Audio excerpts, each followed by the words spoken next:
Bismillahirrahmanirrahim. Assalamualaikum warahmatullahi wabarakatuh. Izin memperkenalkan diri, nama saya Alman Sulaiman. Saya di sini akan mempresentasikan yaitu basis data. Ini nama kelompoknya. Di sini saya akan mempresentasikan bab 1 dan bab 2. Oke, kita lanjut ke materi. Nah, yang pertama itu basis data. Pengertian basis data yaitu sekumpulan basis data dengan para pemakai yang menggunakan basis data secara bersama-sama. Personal yang merancang dan mengelola basis data. Nah, teknik-tekniknya untuk merancang dan mengelola basis data serta sistem komputer yang mendukungnya. Nah, di sini ada kelemahannya.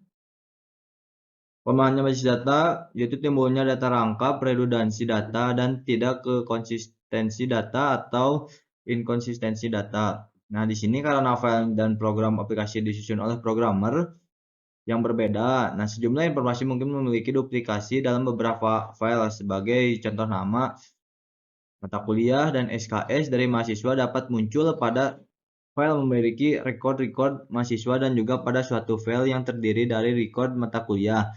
Nah, kelengkapan data seperti ini dapat menyebabkan pemborosan tempat penyimpanan dan biaya akses yang bertambah. Ini kelemahannya ya. Yang kedua, kesukaran dalam mengakses data. Munculnya permintaan-permintaan baru yang tidak diantisipasikan sewaktu membuat program aplikasi sehingga tidak memungkinkan untuk pengambilan data. Ketiga, data terisolir atau isolation data. Nah, ini keempat, masalah pengamanannya. Jadi tidak semua pemakai diperbolehkan mengakses seluruh datanya. Jadi bagian mahasiswa hanya boleh mengakses file mahasiswa, bagian mata kuliah hanya boleh mengakses file mata kuliah. Nah, yang kelima, ada data dependence. Jadi apabila terjadi perubahan atau kesalahan pada program aplikasi, maka pemakai tidak dapat mengakses data. Nah, di sini ada keuntungannya juga. Yang pertama itu terkontrolnya kerangkapan data.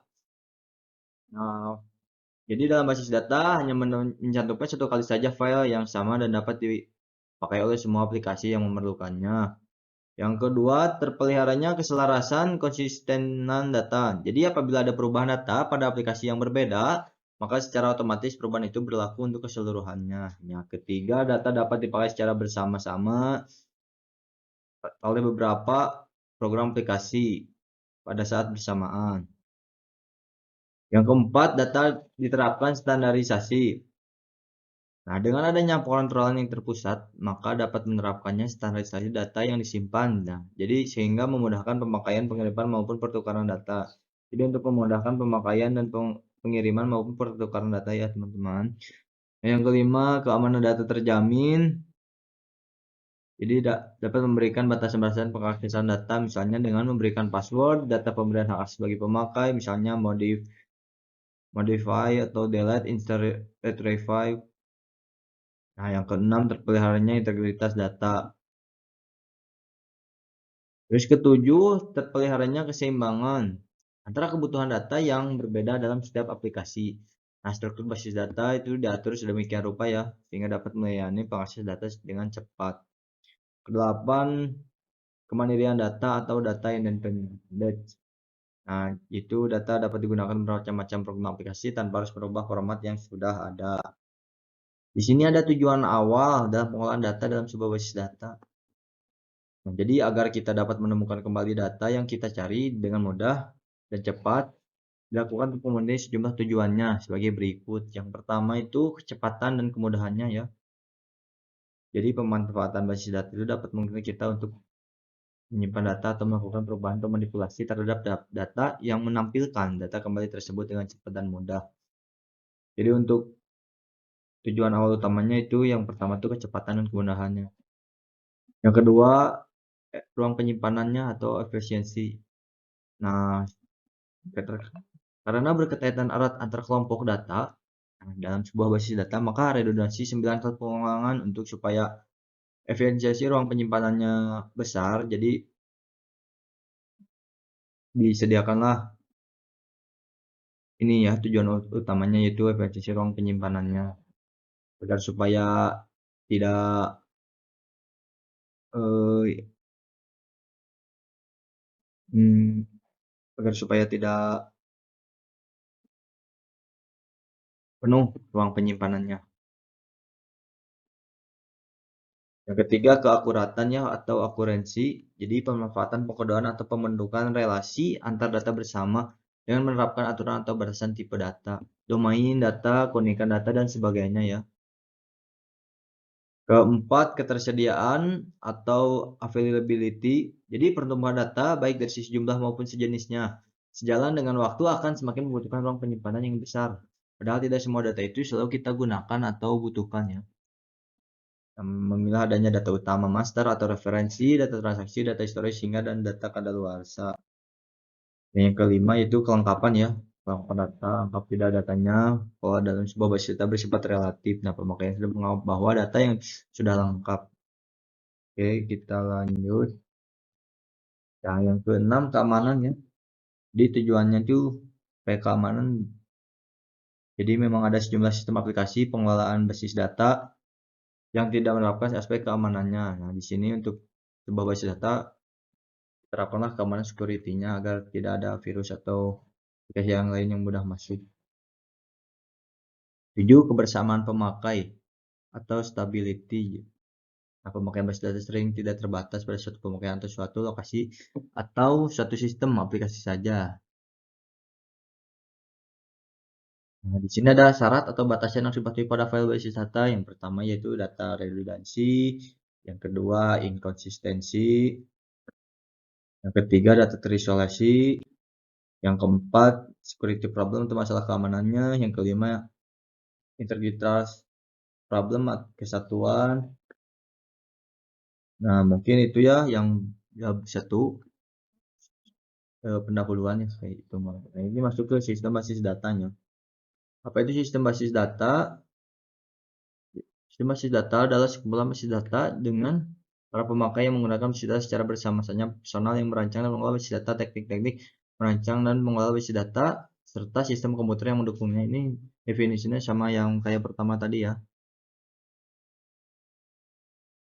Nah, ini komponen sistem basis data yaitu yang pertama hardware atau perangkat keras. Yang terdapat dalam sistem basis data yaitu jaringan, memori offline, memori online, dan perangkat lunak untuk komunikasi jaringannya. Yang kedua, sistem operasinya, jadi mengendalikan seluruh komponen komputer kemudian melakukan operasi. Ini mohon maaf tipe ya, operasi harusnya dasar di dalam komputer. Tiga, basis data, koleksi dari berbagai data sehingga data mudah disimpan dan manipulasi. Ketiga, yang keempat, DBMS itu kumpulan program yang digunakan untuk pengolahan data membuat database ya. Kelima, user atau pengguna sendiri dapat dibedakan menjadi tingkatan yaitu pengguna mahir, umum, dan khusus. Yaitu pengguna mahir ya yang udah itu. Nah, ini contoh sistem basis data. Yang pertama itu universitas ya. Jadi dalam universitas itu contoh seperti ada sistem pendaftaran mahasiswa, laporan nilai ujiannya. Yang kedua toko. Dan dari toko itu kan suka ada laporan hasil penjualannya dan juga stok barangnya. Yang ketiga yaitu ekspedisi seperti pemesanan tiket secara online, tiket kereta, dan pesawat terbang. Nah, yang keempat ada dari perpajakan ya, seperti laporan pajak, sistem pengolahan laporan perusahaan. Mohon maaf, sistem pengolahan laporan pajak. Nah, yang terakhir yaitu perusahaan. Dari sistem pengkajiannya, data karyawannya, data perusahaannya, dan arsipnya.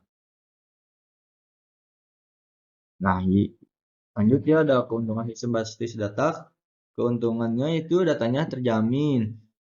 Yang pertama, yang kedua integritas data. Jadi kerangkapan data selalu dijaga ya. Jadi data tersebut itu menjadi akurat dan sesuai pengolahan data terpelihara keselarasannya.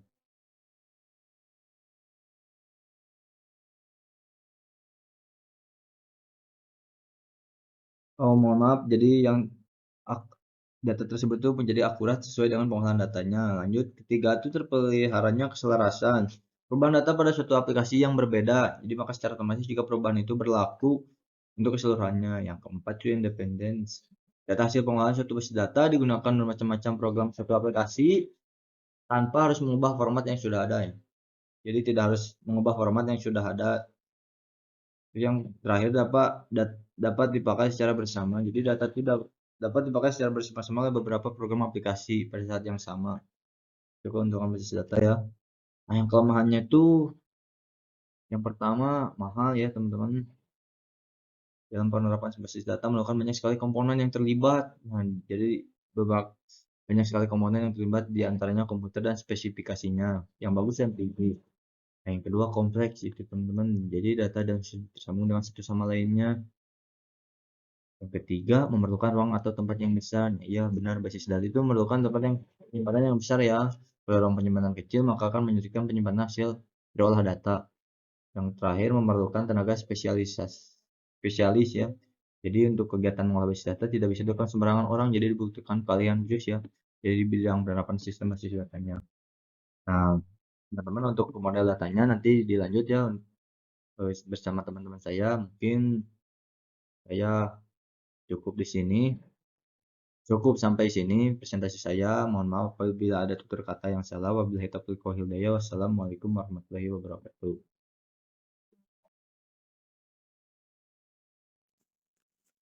Assalamualaikum warahmatullahi wabarakatuh.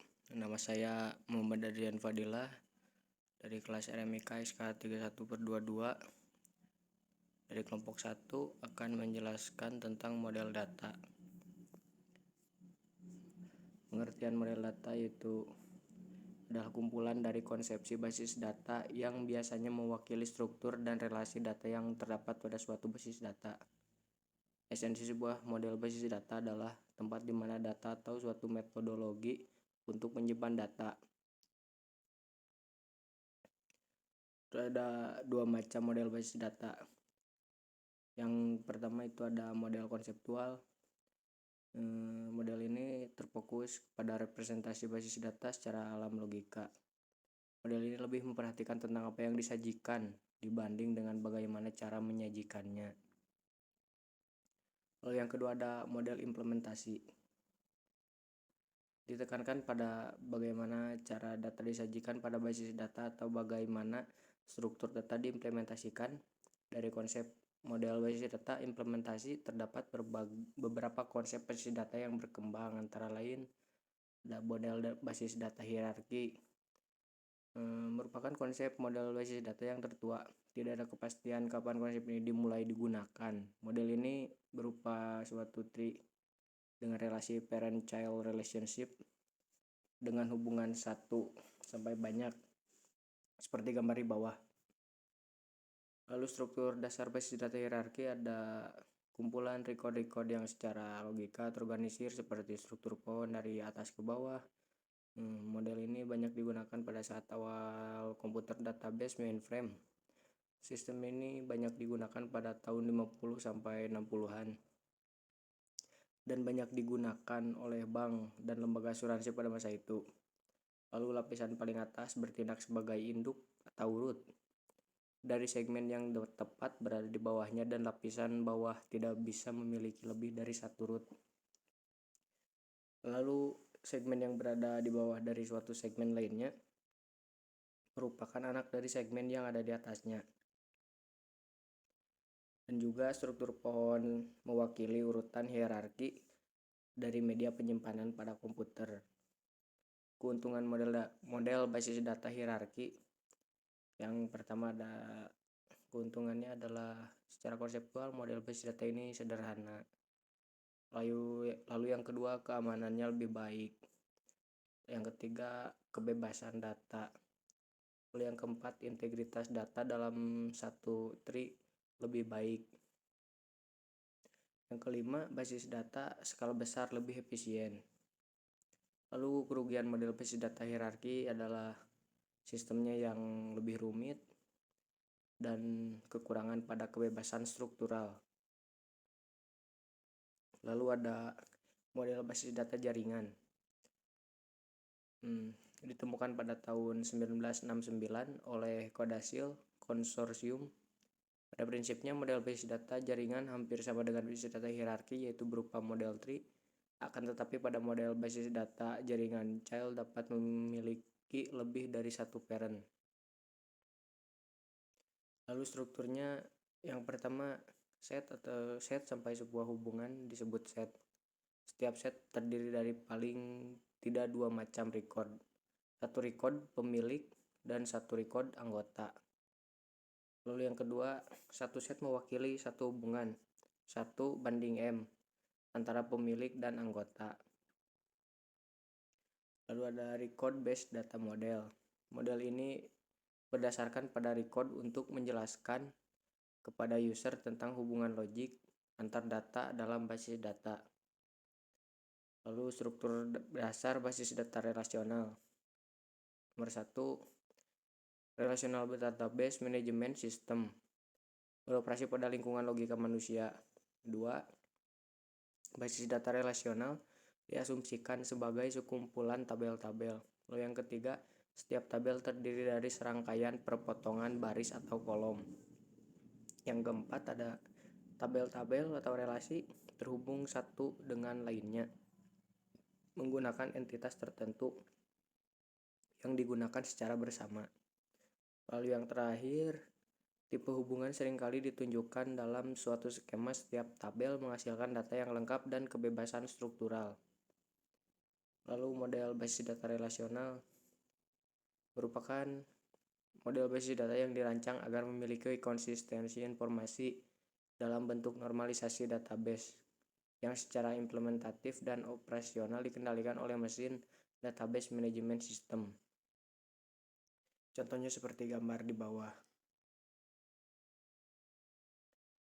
Lalu ada object based data model atau model data berbasis objek. Jenis model data berbasis objek merupakan himpunan data dan prosedur atau relasi yang menjelaskan hubungan logik antar data dalam suatu basis data berdasarkan pada objek data. Pada jenis model ini terdiri dari beberapa bagian, yaitu entity relationship model, semantic model, dan binary model. Lalu entity relationship model merupakan suatu model untuk menjelaskan hubungan antar data dalam basis data berdasarkan suatu persepsi bahwa real world terdiri dari objek-objek dasar yang mempunyai hubungan atau relasi antar objek-objek tersebut. Relasi-relasi antar objek dilukiskan dengan menggunakan simbol-simbol grafis tertentu. Contoh entity relationship model seperti gambar di bawah. Nah, gambar di atas dimaksudkan untuk menjelaskan relasi antar data dalam suatu bank X dan bank X merupakan real world dan mempunyai banyak objek dasar. Beberapa objek dasar yang ada misalnya adalah customer dan tabungan. Seorang customer mempunyai atribut di nama, alamat, nomor tabel, dan atribut lainnya. Objek tabungan mempunyai nomor tabel, saldo, dan atribut lainnya yang diperlukan. Lalu ada semantic model, hampir sama dengan entity relationship model di mana relasi antar objek dasar tidak dinyatakan dengan simbol tetapi menggunakan kata-kata semantik. Contohnya seperti gambar di bawah. Lalu ada tentang model data relasional. Pengertiannya adalah suatu model basis data yang menggunakan tabel 2 dimensi yang terdiri atas baris dan kolom untuk menggambarkan sebuah berkas data. Yang pertama, terminologi. Yang satunya, model ini menjelaskan tentang hubungan logik antar data dalam basis data dengan cara memvisualisasikan ke dalam bentuk tabel 2 dimensi yang terdiri dari sejumlah baris dan kolom yang menunjukkan atribut-atribut. Istilah-istilah model data relasional ada 11. Ada record, ada cardinality, atribut, domain, derajat, kandidat key, primary key, alternate key, unary relation, binary relation, ternary relation. Lalu ada karakteristik model basis data relasional. Yang pertama itu ada semua entry atau elemen data pada suatu baris dan kolom tertentu harus mempunyai nilai tunggal atau satu nilai yang tidak dapat dibagi lagi, bukan suatu kelompok pengulangan. Yang kedua ada semua entry atau elemen data pada suatu kolom tertentu dalam relasi yang sama harus mempunyai jenis yang sama. Yang ketiga ada masing-masing kolom dalam suatu relasi mempunyai nama yang unik. Dan terakhir pada suatu relasi atau tabel yang sama tidak ada dua baris yang identik. Yang ketiga komponen relasi. Tabel relasional mempunyai dua komponen. Yang pertama ada intention. Intention itu terdiri dari dua bagian itu struktur penamaan dan batasan integritas. Lalu struktur penamaan menunjukkan nama tabel dan nama atribut yang ada lengkap dengan batasan nilai dan tipe datanya. Batasan integritas dipengaruhi oleh integritas referensial yang meliputi key constraint dan referential constraint. Lalu key constraint tidak mengizinkan adanya nilai nol pada atribut yang digunakan sebagai PK. Lalu referential constraint memberikan aturan bahwa nilai-nilai dalam atribut kunci yang digunakan untuk menghubungkan ke basis data lain tidak diizinkan memiliki nilai nol. Lalu ada extension, yaitu menunjukkan isi dari tabel-tabel pada suatu waktu cenderung berubah sewaktu-waktu. Yang keempat ada kunci relasi. Itu yang pertama ada dasar penentuan PK adalah bahwa nilai-nilai rinci data dari atribut yang digunakan sebagai PK harus unik. Tidak mungkin ada nilai rinci data yang sama pada semua record dalam basis data. Lalu ada integritas entity. Nilai atribut yang dipilih sebagai PK tidak boleh nol untuk setiap record yang ada dalam relasi. Lalu juga ada aturan ini menjamin bahwa semua record yang ada dalam basis data akan dapat diakses. Karena semua record dapat diidentifikasi berdasarkan kunci yang unik. Contohnya seperti gambar di bawah. Lalu ada integritas referensial. Jika dua buah tabel direlasikan, maka PK harus menjamin bahwa untuk setiap nilai PK tertentu di dalam tabel A, harus ada pula record dengan nilai PK yang sama pada tabel B. Contohnya seperti gambar di bawah, tidak ada dalam tabel mahasiswa. Lalu yang kelima ada relasi antar entity. Ada dua jenis. Yang pertama ada relasi antar entity dalam satu tabel, yaitu berupa relasi antar entity yang berupa record untuk menyediakan data atau informasi dari atribut-atribut dalam satu tabel. Contohnya dalam tabel mahasiswa dapat diperoleh mahasiswa bahwa nom HS itu 123 nomor mahasiswanya 12346 bernama Ali Baba dengan jenis kelamin laki-laki. Lalu ada relasi antar entity dalam banyak tabel. Tipe ini mempunyai kerelasian yang lebih rumit. Ada 3 jenis. Simple network, complex network. Contohnya ada sistem basis data EDI 60-66. Yang harus diperhatikan adalah bagaimana agar relasi-relasi yang ada dalam sistem basis data dapat dihubungkan satu sama lain. Lalu relational key.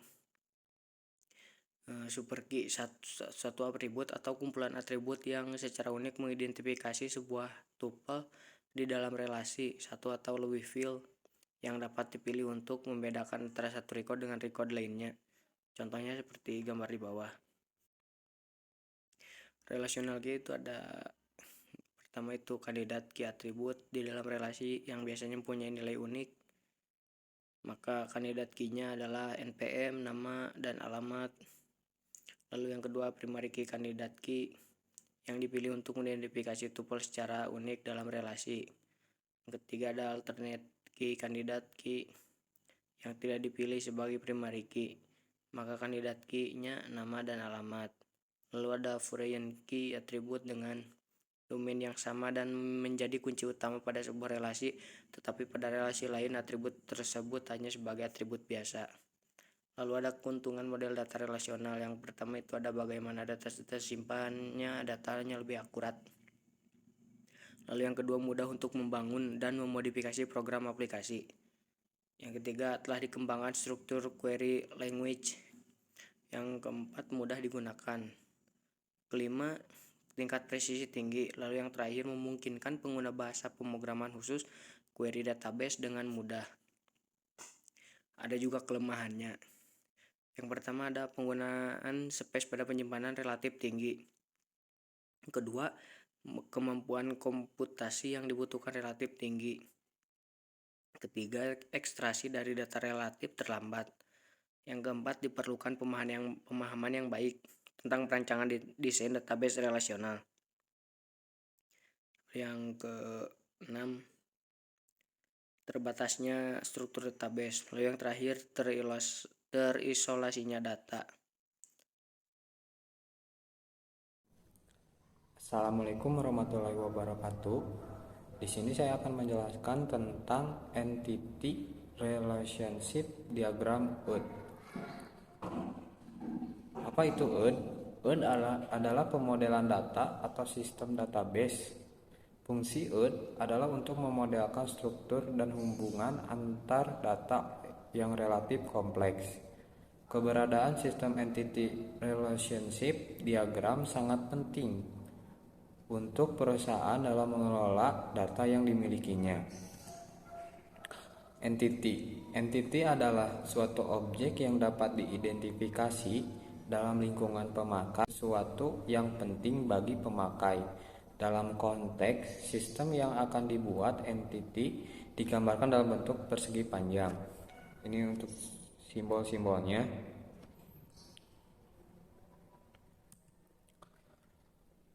Atribut entity mempunyai elemen yang disebut atribut dan berfungsi mendeskripsikan karakter entity.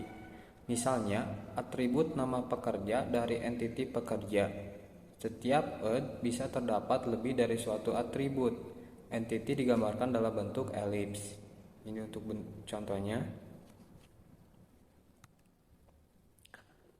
Relasi atau hubungan.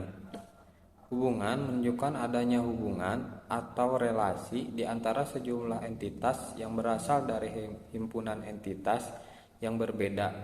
Sebagaimana halnya entity, maka hubungan pun harus dibedakan antara hubungan atau bentuk. Hubungan antar entity dengan isi dari hubungan itu sendiri.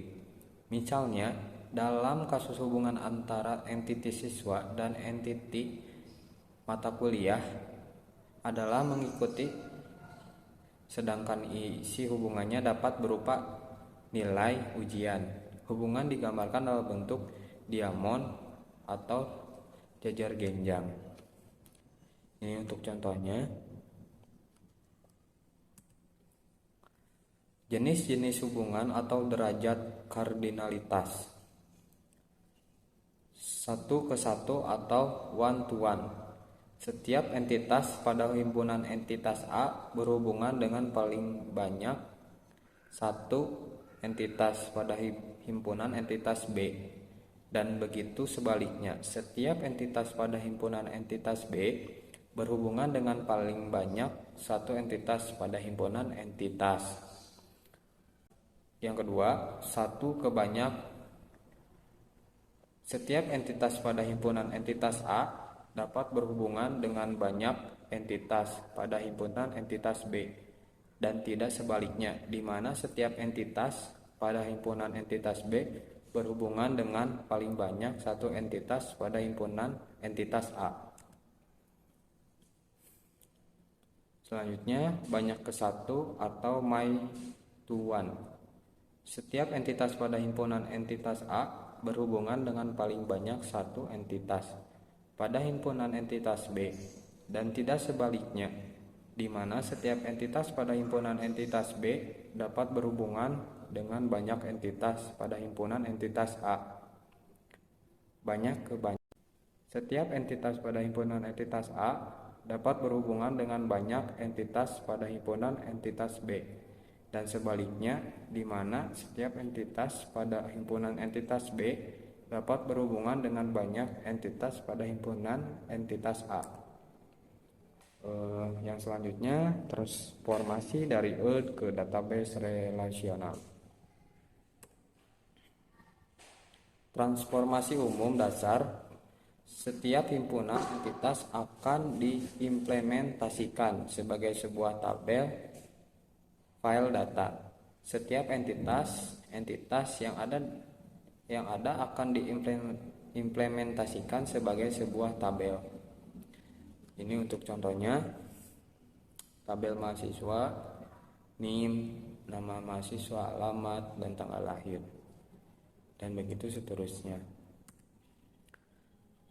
Transformasi umum atau dasar. Relasi dengan kardinalitas 1 ke 1 atau one to one direpresentasikan dalam bentuk penambahan atau pernyataan atribut-atribut relasi ke tabel yang mewakili salah satu dari kedua entitas. Penggabungan relasi ke salah satu entitas tidak ada keharusan ke entitas yang mana relasi tersebut harus digabungkan. Relasi dengan derajat relasi 1 per 1 atau one to one direpresentasikan dalam bentuk penambahan atau pernyataan atribut relasi ke tabel yang mewakili salah satu dari kedua himpunan entitas. Transformasi umum atau dasar. Relasi dengan kardinalitas 1 ke M atau one to many, lain halnya dengan tingkat hubungan 1 ke banyak. Relasi yang ada harus digabungkan dengan entitas pada pihak yang banyak. Relasi dengan derajat relasi 1 min 1 direpresentasikan dalam bentuk penambahan atau pernyataan atribut-atribut relasi ke tabel yang mewakili salah satu dari kedua himpunan entitas. Transformasi umum atau dasar yang selanjutnya, relasi dengan kardinalitas M ke N. Pada diagram Earth dengan kardinalitas banyak pada banyak, tiap entitas maupun relasi akan menjadi sebuah tabel tersendiri. Relasi dengan derajat N per N banyak ke banyak akan diwujudkan dalam bentuk tabel atau file data khusus yang mewakili file variable key yang berasal dari key dari entitas yang dihubungkannya. Untuk implementasi himpunan entitas, lemah, dan subentitas. Sebagai berikut ini tabelnya. NIM, nama siswa, alamat mahasiswa. Diimplementasikan dalam bentuk tabel di bawah ini. Tabel mahasiswa, tabel orang tua, tabel hobi. Yang selanjutnya sama seperti sebelumnya.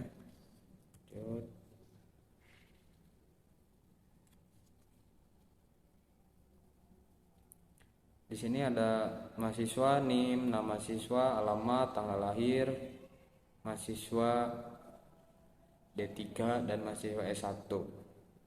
Di sini terdapat tambahan atribut untuk prodi atau studi. Selanjutnya mungkin sekian presentasinya. Mohon maaf bila ada kesalahan. Wabarakatuh. Di sini saya akan melanjutkan presentasi dari teman-teman saya, yaitu tentang normalisasi. Nah, apa sih itu normalisasi? Nah, di sini ada pengertian normalisasi. Normalisasi itu adalah suatu teknik untuk mengorganisasi data ke dalam tabel-tabel untuk memenuhi kebutuhan pemakai di dalam suatu organisasi ya, teman. Nah, di sini ada 3 tujuan normalisasi. Yang pertama itu untuk menghilangkan kerangka data, kedua mengurangi kompleksitas, yang ketiga untuk mempermudah memodifikasi data ya untuk bisa diubah-ubah. Nah, di sini ada proses normalisasinya. Yang pertama itu data diuraikan dalam bentuk tabel. Nah, Sesudah data diuraikan dalam bentuk tabel, selanjutnya dianalisis berdasarkan persyaratan tertentu ke beberapa tingkat ya. Nah, yang kedua itu apabila ada tabel yang diuji belum memenuhi persyaratannya tertentu, maka tabel tersebut perlu dipecah menjadi beberapa tabel ya yang lebih sederhana sampai memenuhi bentuk yang optimal ya. Nah, ini ada anomali. Apa sih itu anomali? Anomali yaitu proses pada basis data yang memberikan efek samping yang tidak diharapkan. Nah, misalnya itu menyebabkan ketidakkonsistenan data atau membuat sesuatu data menjadi hilang ketika data lain dihapus ya. Jadi ikut terhapus datanya. Nah, yang pertama itu ada anomali peremajaan ya atau update anomali. Jadi anomali ini terjadi bila perubahan pada sejumlah data yang mubazir tetapi tidak seluruhnya dirubah ya. Seperti itu yang pertama. Oke, yang kedua itu ada anomali penyisipan atau insert anomali. Nah, di sini anomali penyisipan terjadi jika pada saat penambahan hendak dilakukan ternyata ada elemen data yang masih kosong dan elemen data tersebut justru menjadi terkunci. Nah, apabila ada elemen data kosong itu diisi dan data tersebut justru menjadi kunci ya. Nah, yang ketiga ada delete anomali atau anomali penghapusan. Nah, di sini anomali penghapusan itu terjadi sekiranya sesuatu baris tapel yang tidak terpakai dihapus dan sebagai akibatnya data lain akan menjadi hilang ya. Hapus ya. Nah, ini ada contoh-contohnya seperti ini. Nah, pemasok, kota, barang, jumlah. Ini seperti inilah contohnya. Kartika, kotanya Jakarta, barang monitor jadi jumlahnya 10. Nah, seperti ini contohnya. Nah, di sini ada langkah-langkah pembentukan normalisasi. Nah, yang pertama itu bentuk yang tidak normal, anormalize ya. Yaitu menghilangkan elemen data yang berulang. Nah, langsung lanjut ke tahap pertama yaitu bentuk normal pertama 1NF yaitu menghilangkan ketergantungan partial. Nah, yang kedua lanjut bentuk normal kedua 2NF yaitu menghilangkan ketergantungan transitif. Yang ketiga itu bentuk normal ketiga 3NF jangan menghilangkan kunci kandidat yang bukan. Nah, yang selanjutnya itu bentuk normal boycott code yaitu 1NF menghilangkan ketergantungan multi value ya. Nah, yang keempat adalah bentuk normal keempat menghilangkan ketergantungan join. Nah, lanjut ke bentuk normal yang kelima yaitu 5NF. Nah, ini adalah langkah-langkah normalisasinya harus sesuai urutan ini ya teman-teman. Nah, mungkin cukup sekian presentasi dari kami dan teman-teman kami. Mohon maaf apabila ada tutur kata atau presentasi yang kurang jelas. Kami masih belajar dalam tahap pembelajaran. Wabillahi taufiq wal hidayah. Wassalamualaikum warahmatullahi wabarakatuh. Terima kasih.